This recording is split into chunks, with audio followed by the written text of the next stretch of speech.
Good morning, honorable members. I would like to begin by thanking you all for accepting our request to present on Bill 163.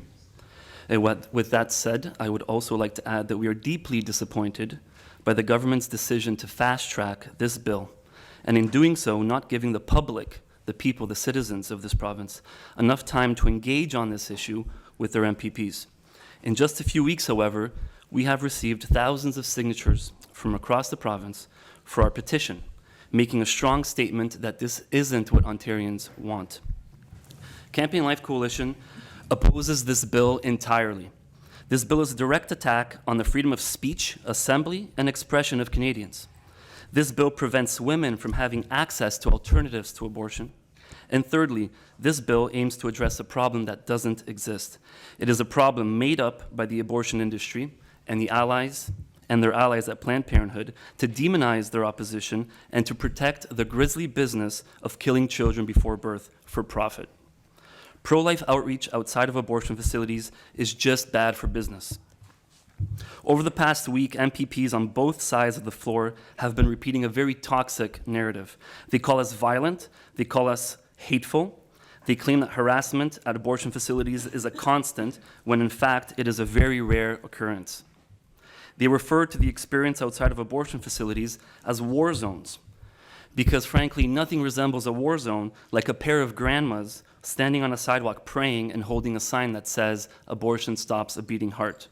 Or a group of young people peacefully standing side by side with signs that say, "I regret my abortion." There are many sections of this bill I could discuss, but for the sake of time, I will only highlight two of them.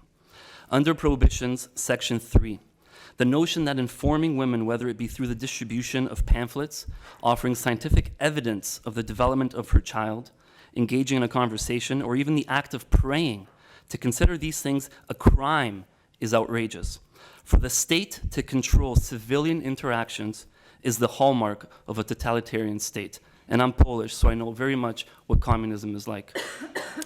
Under Enforcement, Section 8, the penalties for breaking this law are far worse than those for impaired driving.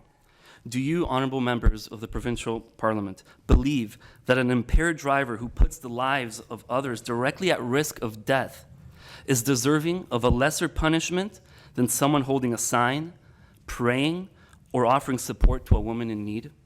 This is an extreme position out of touch with the values of Ontarians.